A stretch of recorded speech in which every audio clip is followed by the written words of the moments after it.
अस्सलाम वालेकुम students, this is the last lecture of the week और इसमें हम फाइल हैंडलिंग को ही कंटिन्यू रखेंगे और हम बेसिकली आज कवर करेंगे random access of files. Basically अभी तक जो फाइल हैंडलिंग या फाइल प्रोसेसिंग या फाइल के ऊपर डेटे को सेव करना, रीड करना, जो प्रोसेस अभी हम परफॉर्म कर रहे हैं इसको हम कहते हैं सीक्वेंशियल फाइल एक्सेस। यहाँ पे हम फाइल जो है उसको शुरू से रीड करना शुरू करते हैं और फिर कॉन्टिन्यूसली उसको रीड करते रहते हैं जब तक एंड ऑफ फाइल नहीं आ जाता। तो एक खास तरतीब से, खास ऑर्डर से फाइल जो है इनको रीड करना, इस प्रोसेस को हम सीक्वेंशियल फाइल एक्सेस जो है वो कहते हैं। इसका एक ऑपोजिट है जिसको हम रैंडम एक्सेस कहते हैं। रैंडम एक्सेस का मतलब ये है कि हम फाइल की किसी भी लोकेशन के ऊपर डायरेक्टली जंप कर जाएं और उस लोकेशन को डायरेक्टली एक्सेस कर लें। तो इस तरह का प्रोसेस अगर हम फाइल्स के ऊपर परफॉर्म कर रहे हैं तो इसको हम रैंडम फाइल एक्सेस के तौर पे जो है वो डिस्कस कर रहे होते हैं या इसको हम रेफर कर रहे होते हैं। रैंडम एक्सेस फाइल जो है इसकी जरूरत ये है कि sequential files are inappropriate for instance access applications. ऐसे सॉफ्टवेयर्स, ऐसे एप्लीकेशंस जहां पे आपको डेटे को बहुत ही इंस्टेंटली एक्सेस करना पड़ता है, फौरी तौर पे एक्सेस करना पड़ता है, तो वहां पे सीक्वेंशियल एक्सेस ऑफ फाइल जो है ये कोई ज्यादा अप्रोप्रिएट मेथड नहीं होता। तो in which a particular record must be located immediately, और इसकी एग्जांपल्स जो हैं that require rapid access to the specific data.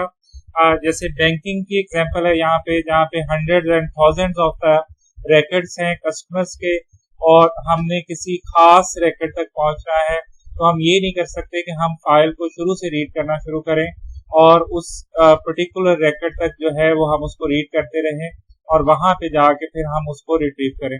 तो इस एक्टिविटी को इस तरीके से करने से काफी ज्यादा टाइम वेस्टेज होती है, टाइम कंज्यूमिंग होता है। इसलिए हमें कोई ऐसा मैकेनिज्म रिक्वायर होता है जिसको लेके हम उस रिकॉर्ड के ऊपर डायरेक्टली पहुंच जाए, डायरेक्टली जंप कर जाए। यहाँ पे अब आपको एक फाइल जो है वो शो की गई है जिसके अंदर आप अज्यूम कर सकते हैं कि कुछ कस्टमर्स हैं, इनके रिकॉर्ड्स हैं। लेट्स से ये आपका कस्टमर नंबर 1 है, या इसको आप रिकॉर्ड नंबर 1 कह सकते हैं, ये आपका कस्टमर नंबर 2 है, और इसी तरीके से ये आपका कस्टमर नंबर 3 है, और यहाँ पे आपका कस्टमर नंबर 4 है। तो ये कुछ रिकॉर्ड्स हैं। एक रो जो आपको यहाँ पे नजर आ रही है ये एक कंप्लीट रिकॉर्ड है, मतलब एक कस्टमर की इंफॉर्मेशन जो है इसको ये शो कर रही है।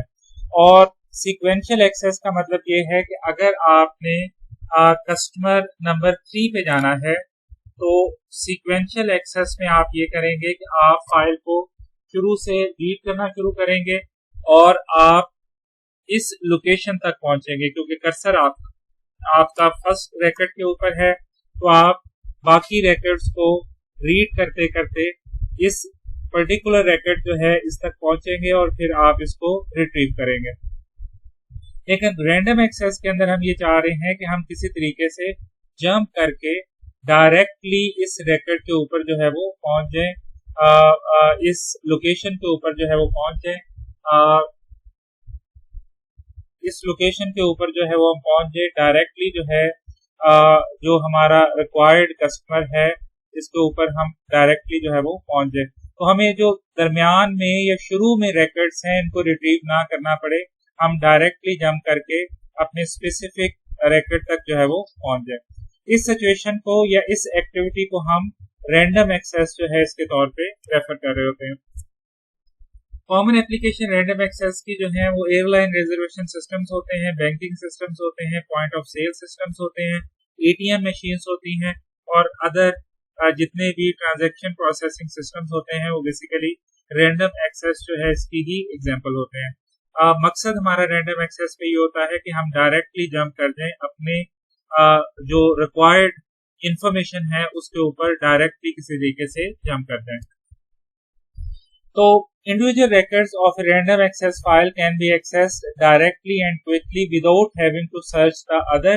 ये हम डिफाइन इसको ऑलरेडी कर चुके हुए हैं। तो C++ जो है ये रैंडम एक्सेस जो है इसको कोई खास तरीका या मेथड जो है वो रैंडम एक्सेस के लिए प्रोवाइड नहीं करती, कोई तरीका इसके लिए इम्पोज नहीं करती। तो हमें C++ के अंदर इसको खुद से ही इम्प्लीमेंट करना पड़ता है, खुद से ही इसको क्रिएट करना पड़ता है। तो इसके लिए बहुत सारे तरीके एग्जिस्ट कर सकते हैं रैंडम एक्सेस की एक्टिविटी को परफॉर्म करने के लिए। हम जो तरीका यूज करेंगे इसको हम कहते हैं सेम फिक्स्ड लेंथ मेथड।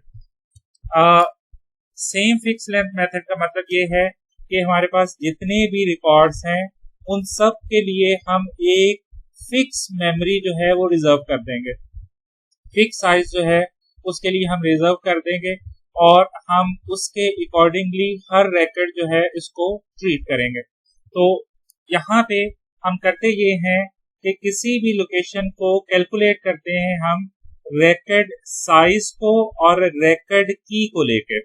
तो दो तरीकों से हम किसी भी रिकॉर्ड जो है उसकी लोकेशन को कैलकुलेट करते हैं by using the record size and record key। तो ये बात यहाँ पे लिखी हुई है, using the same fixed length records makes it easy for a program to calculate as a function of the record size and record key the exact location of any record relative to the beginning of the file। तो ये बात जरा समझने की कोशिश करें, मैं वो आपको डेटा जरा दोबारा से दिखा देता हूँ। इस डेटे के अंदर आपके पास 4 records हैं, हर रो जो है वो एक कस्टमर का रिकॉर्ड है और टोटल आपके पास जो है वो यहाँ पे 4 रिकॉर्ड्स हैं। तो हम ये कह रहे हैं कि हमारे पास दो चीजें हैं, एक जिसको हम रिकॉर्ड की कह रहे हैं, तो यहाँ पे 1 2 3 जो है ये रिकॉर्ड की है, मतलब उसका नंबर आप समझ लें, इसको हम रिकॉर्ड की के तौर पे जो है वो यहाँ पे रेफर कर रहे हैं। तो एक तो आपके पास रिकॉर्ड की होगी और दूसरा आपके पास साइज होगा। तो लेट्स से हर रिकॉर्ड के लिए हम फिक्स साइज कर देते हैं एंड दैट इज 100 KB। तो इन दो चीजों को लेके, फिक्स साइज को लेके और की को लेके, हम किसी भी खास रिकॉर्ड के ऊपर जो है वो डायरेक्टली जंप कर सकते हैं। This is the idea of the fixed length record जो है, ये इसका आइडिया है कि दो चीजों को लेके हम उसकी की को लेके और उसके साइज को लेके हम जंप कर सकते हैं अपने रिक्वायर्ड रिकॉर्ड के ऊपर।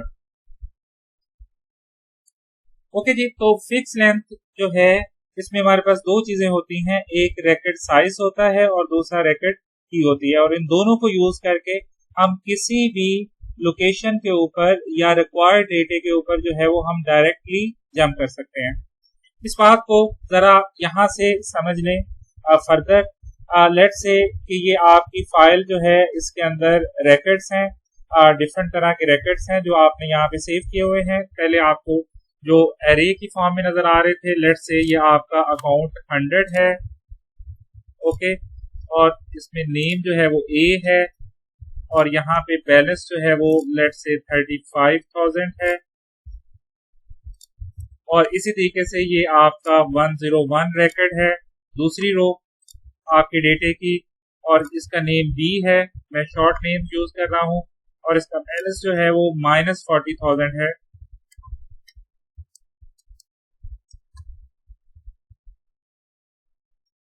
ओके जी, ये जरा थोड़ा सा देख लीजिएगा, थोड़ा लाइन एक्स्ट्रा यहाँ पे ड्रॉ हो गई है।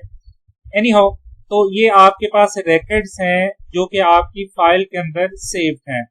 हर एक रिकॉर्ड जो है इसका साइज 100 बाइट्स है, तो यहाँ पे आपने साइज डिफाइन कर दिया है, हर एक का साइज जो है वो 100 बाइट्स है।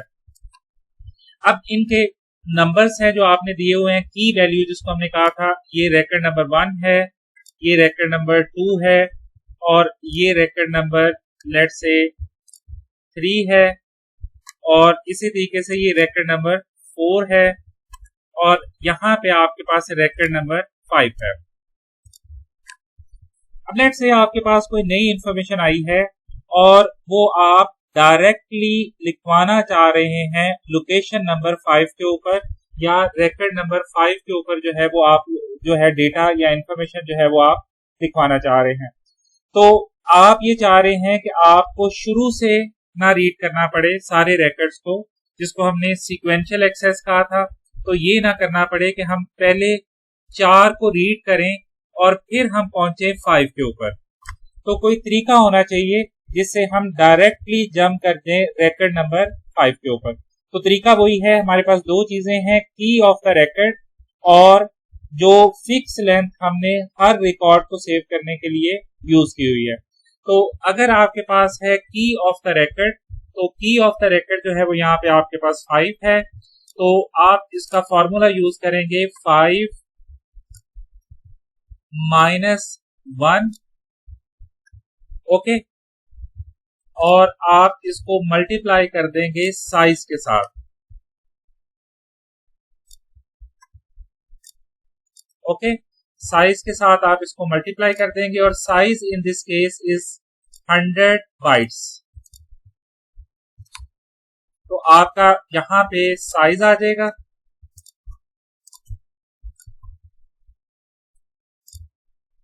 और यहां पे आपकी की आ जाएगी। तो आपका फॉर्मूला किसी भी रिकॉर्ड के ऊपर डायरेक्टली जंप करने का क्या बना, की -1 इंटू रिकॉर्ड साइज, जो आपने फिक्स साइज डिटरमिन किया हुआ है सबके लिए, आप उसको जो है साइज को जो है वो यहाँ पे यूज करेंगे। तो इसको अगर आप कैलकुलेट करें तो that will become 4 into 100, that is 400।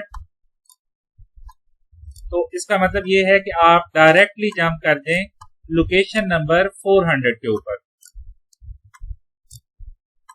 Location number 400 ये वाली है, ये यहां से स्टार्ट हो रही है। लेट से आप यहां पे सेव करना चाह रहे हैं 105 एंड लेट से x और 10,000 है बैलेंस, ओके जी। तो ये जो मेथड है इसको हम कहते हैं फिक्स्ड लेंथ रिकॉर्ड्स, और इसमें दो चीजों को हम यूज करके किसी भी खास रिकॉर्ड जो है इसके ऊपर जंप कर सकते हैं, उसके ऊपर पहुंच सकते हैं और वहां पे अपना स्पेसिफिक डेटा जो है इसको राइट कर सकते हैं। आप देख रहे हैं कि यहाँ पे हमें वो सीक्वेंशियल वाला काम नहीं करना पड़ रहा कि पहले कुछ लोकेशंस को हम रीड करें और फिर उस पर्टिकुलर लोकेशन तक पहुंचे। ये काम हमें यहाँ पे करने की जरूरत नहीं है, हम डायरेक्टली जंप कर सकते हैं अपनी रिक्वायर्ड लोकेशन के ऊपर। ओके जी, आगे जरा मूव करते हैं। Data can be inserted into a random access file without destroying the other data in the file, and data stored previously also can be updated or deleted without rewriting the entire file। तो sequential के अंदर जब आप update या delete का process कर रहे होते हैं तो काफी हेक्टिक होता है। उसके लिए दो तीन तरीके यूज होते हैं। एक तरीका ये होता है कि आप पूरी फाइल को एक एरे के अंदर रीड कर लें, अपने डेटे को अपडेट करें और फिर पूरी फाइल को रीराइट करें। तो आपको ये भी नहीं करने की जरूरत होती और आपको जो डिस्ट्रॉय अदर रिकॉर्ड्स हैं उनके ऊपर भी आपका इफेक्ट जो है वो ऐसा नहीं पड़ रहा होता। ये चीज आप जरा यहाँ पे गौर कर सकते हैं।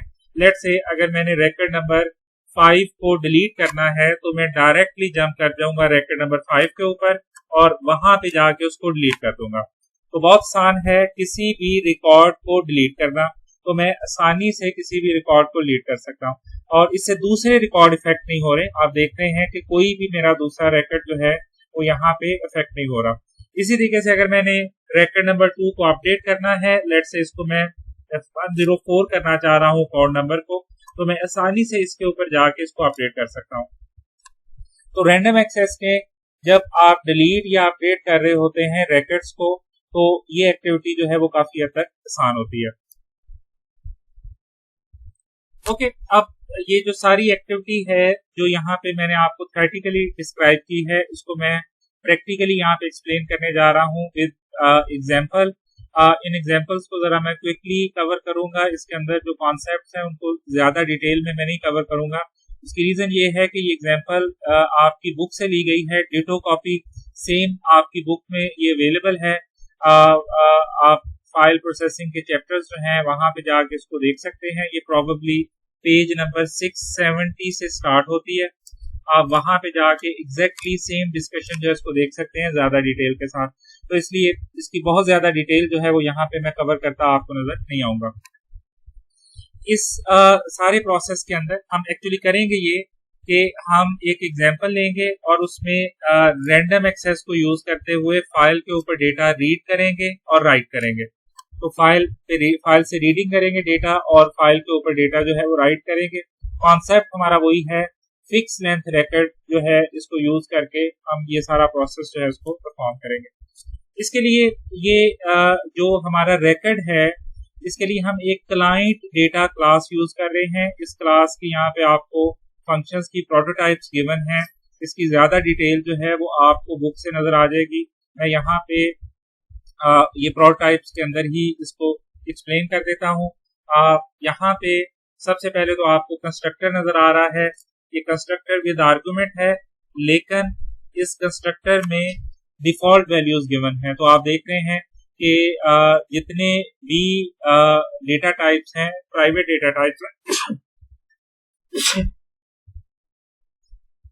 जितनी भी प्राइवेट डेटा टाइप्स हैं उनके लिए आप देख रहे हैं कि हमने डिफॉल्ट वैल्यूज दी हुई हैं।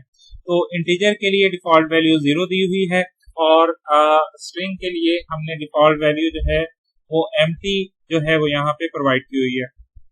तो अगर यूजर वैल्यूज दे देता है प्राइवेट डेटा टाइप की तो वो यूज हो जाएगी, अदरवाइज यहाँ पे डिफॉल्ट वैल्यूज जो है वो यहाँ पे यूज होंगी। नीचे जरा चले जाएं आप क्लास में बिल्कुल, तो यहाँ पे इसके 4 प्राइवेट मेंबर्स आपको नजर आ रहे हैं। नीचे मैं इनको हाईलाइट कर रहा हूँ। इसमें क्लास का प्राइवेट मेंबर है अकाउंट नंबर, और लास्ट नेम है, फर्स्ट नेम है और बैलेंस है। तो 4 प्राइवेट मेंबर्स जो हैं वो क्लास के आपको यहाँ पे नजर आ रहे हैं, account number, last name, first name and balance.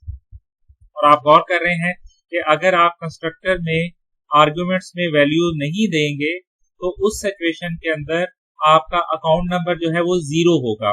तो 0 अकाउंट नंबर जो है ये एक तरह से ये रेफर कर रहा है कि आपका जो रिकॉर्ड है वो इस वक्त एम्प्टी है। ये आपने चीज ध्यान में रखनी है कि 0 अकाउंट नंबर ये रेफर कर रहा है कि रिकॉर्ड जो है वो इस वक्त एम्प्टी है। उसके बाद आपके पास कुछ फंक्शंस हैं हर प्राइवेट मेंबर को सेट करने के और गेट करने के। आपने क्लासेस की एग्जांपल के अंदर भी इस तरह के फंक्शंस लिखे थे।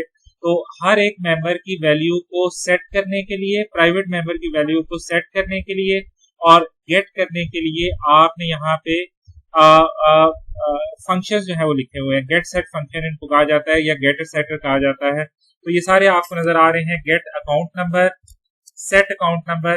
गेट अकाउंट नंबर की वैल्यू रिटर्न करेगा, सेट उसको सेट करेगा, गेट लास्ट नेम गेट करेगा मतलब रिटर्न करेगा, और सेट जो है वो वैल्यू को सेट करेगा।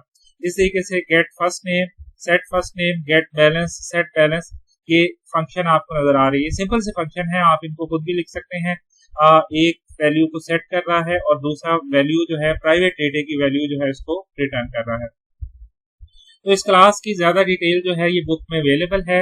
अभी हम इस क्लास को आगे यूज करेंगे और पूरे के पूरे ऑब्जेक्ट को हम फाइल के ऊपर राइट करवाएंगे। ये चीज अभी आप थोड़ी देर में ऑब्जर्व करेंगे।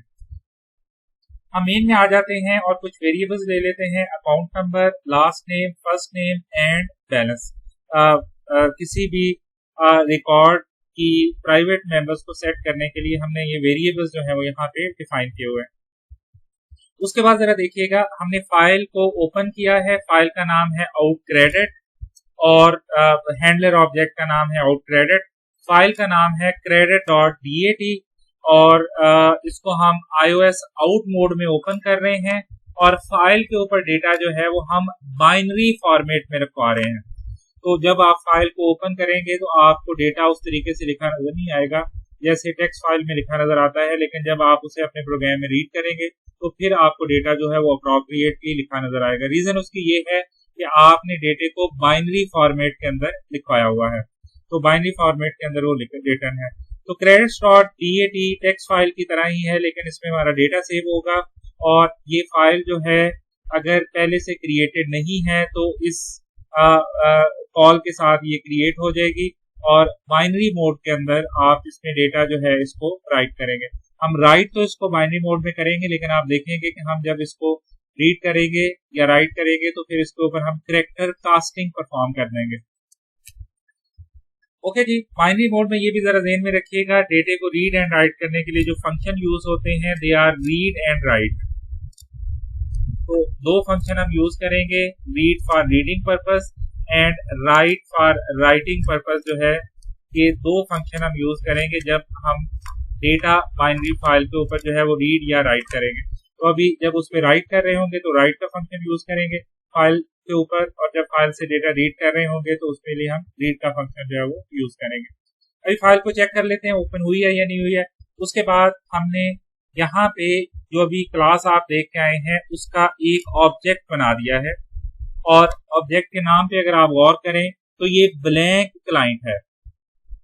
आप समझ रहे हैं कि क्योंकि आपने कंस्ट्रक्टर को कुछ भी पास नहीं किया तो इसमें अकाउंट नंबर 0 है, स्ट्रिंग नल है, बैलेंस भी 0 है, तो ये सारी वैल्यूज जो है वो 0 है।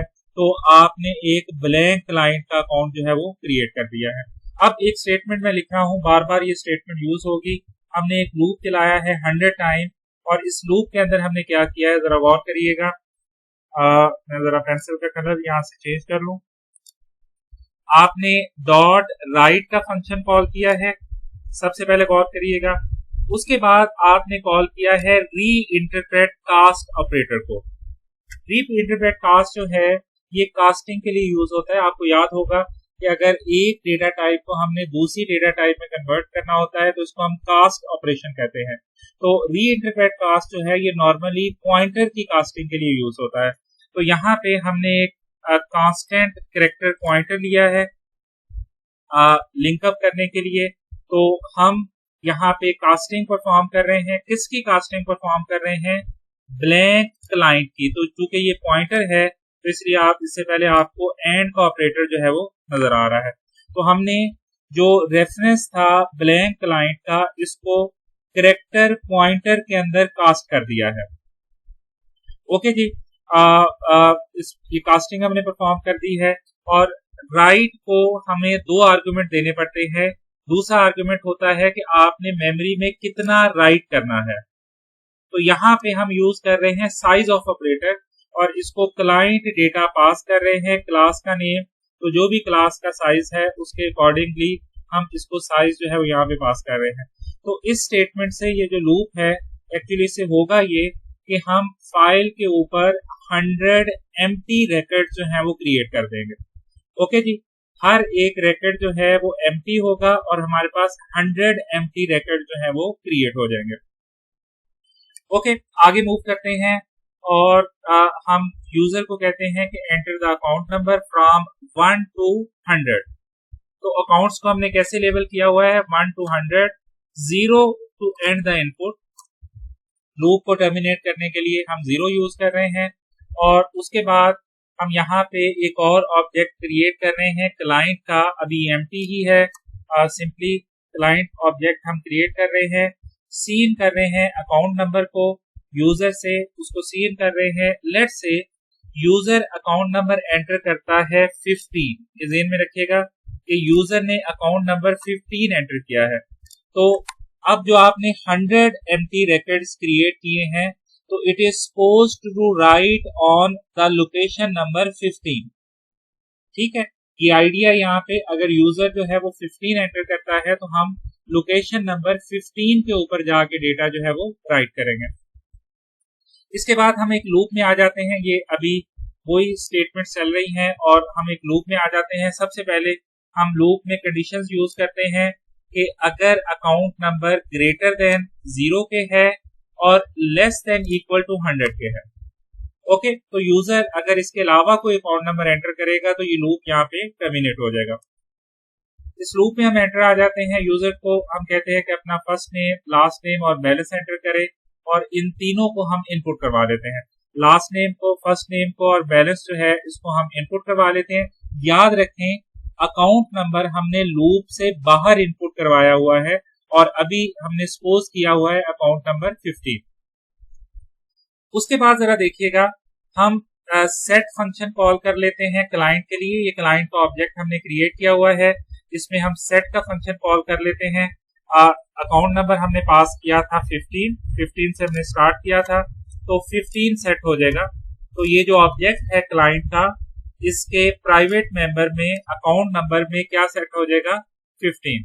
और इसी तरीके से जो यूजर ने लास्ट नेम एंटर किया है, फर्स्ट नेम एंटर किया है, वो भी हम सेट कर देंगे। तो अब ये जो ऑब्जेक्ट है क्लाइंट वाला, ये एम्प्टी नहीं है, बल्कि इसमें हमने last name, first name, balance वगैरह जो है इसको सेट कर दिया हुआ है।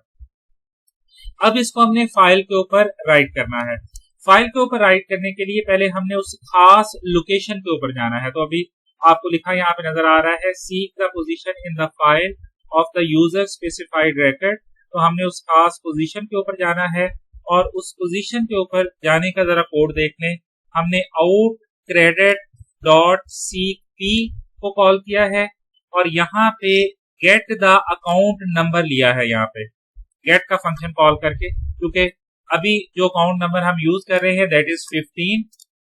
तो यहाँ पे लेट से 15-1 होगा। ये वही बात है, 15-1 जो मैंने पहले आपको बताई थी, ये 15-1 क्या होगा, 14। ओके, और size of the client data, तो जो भी क्लाइंट डेटा का साइज है लेट से वो 100 KB है। वैसे तो जो भी होगा वो यहाँ पे यूज हो जाएगा। लेट से वो 100 KB है, तो ये बन जाएगा 14 × 100। तो वही फॉर्मूला है उस लोकेशन तक कर्सर को ले जाने का। तो हमने सीक पी के फंक्शन को यूज करके उस लोकेशन पे कर्सर को लेके जा रहे हैं।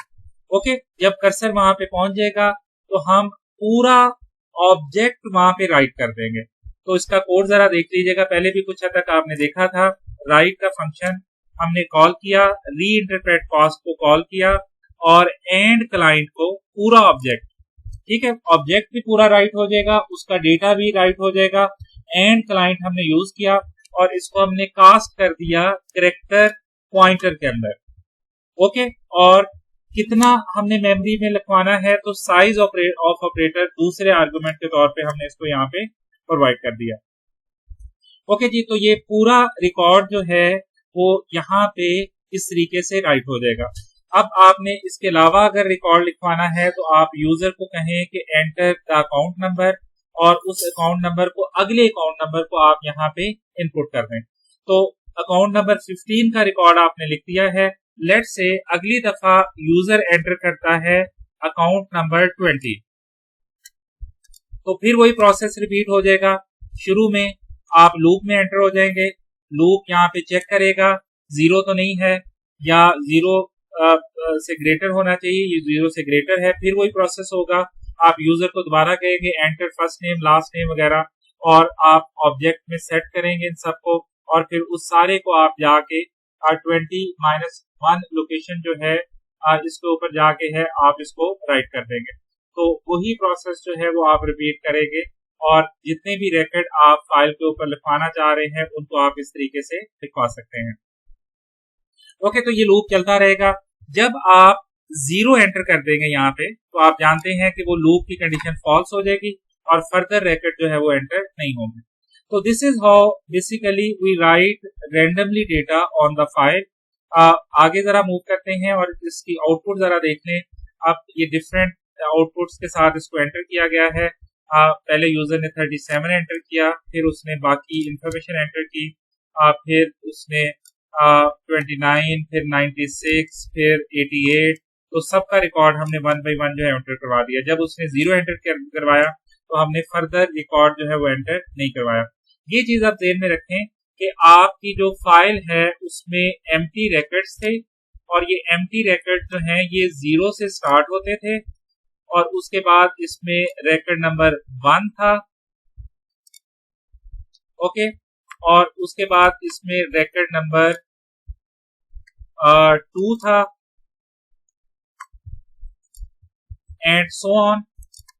और ये चलते चलते आपके पास जो आखिरी रिकॉर्ड था दैट वाज रिकॉर्ड नंबर 100।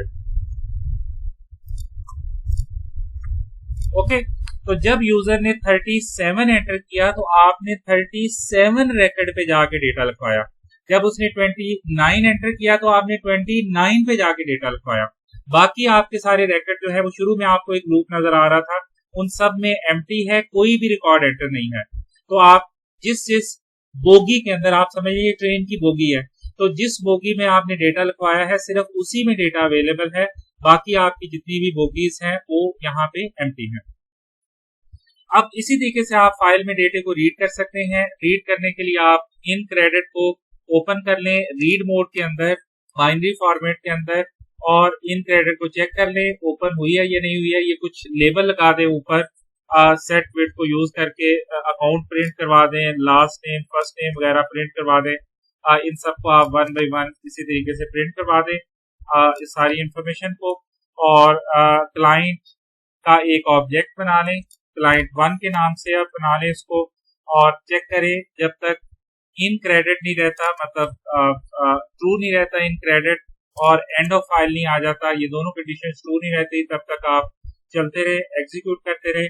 और फाइल को अब आपने रीड करना है। ये देखिए रीड का फंक्शन अब यूज हो रहा है, इसमें वही काम है, री इंटरप्रेट कास्ट हो रहा है कैरेक्टर स्टैटिक के अंदर एंड क्लाइंट डेटा। तो आपने अब क्लाइंट डेटा को रीड किया है, लेकिन उसको आपने कैरेक्टर फॉर्मेट के अंदर कन्वर्ट कर दिया है। कितना रीड किया है, साइज ऑफ क्लाइंट डेटा आपने बता दिया यहाँ पे। तो 1 बाई 1 रैकेट रीड करते रहेंगे, and if the account number not equal to 0 तो आप उसको डिस्प्ले कर देते हैं।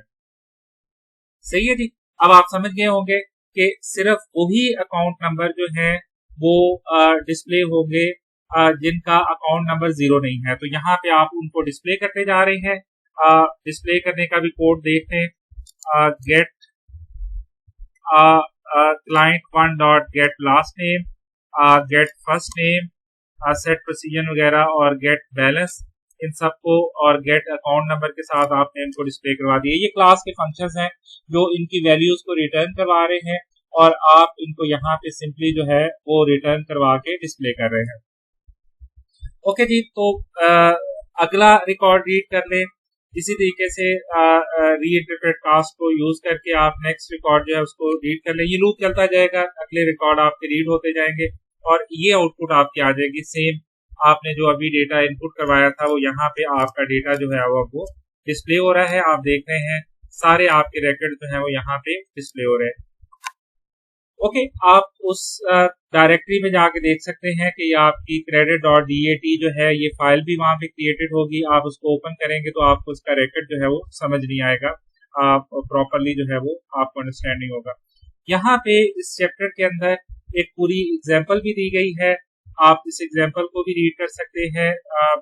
पूरी ट्रांजैक्शन प्रोसेसिंग सिस्टम की एग्जाम्पल है जो यहाँ पे आपको नजर आएगी। न्यू रिकॉर्ड क्रिएट करने का फंक्शन होगा उसमें, और इसी तरीके से डिलीट रिकॉर्ड का फंक्शन होगा। डिलीट बड़ा इंटरेस्टिंग है, आप आसानी से इसको समझ लेंगे।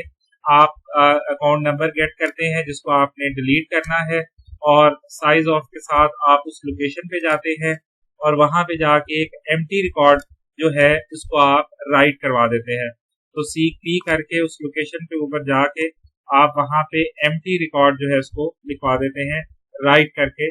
तो इसका मतलब ये है कि जब आप एम्प्टी रिकॉर्ड लिखवाएंगे वहां पे तो सारे 0 हो जाएंगे, और जो ओरिजिनल डेटा होगा उस ऑब्जेक्ट का वो सारे का सारा डिस्ट्रॉय हो जाएगा। तो इस तरीके से आप किसी भी रिकॉर्ड जो है उसको डिलीट कर सकते हैं। ओके, ये अब आपकी इससे रिलेटेड एक असाइनमेंट है। इसी तरीके से जैसे बुक के अंदर TPS ट्रांजैक्शन प्रोसेसिंग सिस्टम को इम्प्लीमेंट किया हुआ है, आपने उसी तरीके से जो है वो परफॉर्म करना है इस एक्सरसाइज को। या आपकी वही एग्जांपल है टेलीफोन डायरेक्टरी की, इसमें आपने अब रैंडम एक्सेस वे में इसको इम्प्लीमेंट करना है। इसके अंदर आपने रिकॉर्ड को डिलीट भी करना है, कि आपको डिलीट की एक्सरसाइज भी यहाँ पे नजर आ रही है। इसकी जो डेडलाइन है वो यहाँ पे मेंशन है 3 जून है, और आपने इस तक जो है इसको परफॉर्म करना है। इसका आप कोड सबमिट करवाएंगे और इसकी वैल्यूएशन जो है वो वाईवे की फॉर्म में होगी। ओके जी, थैंक यू वेरी मच, अल्लाह हाफिज।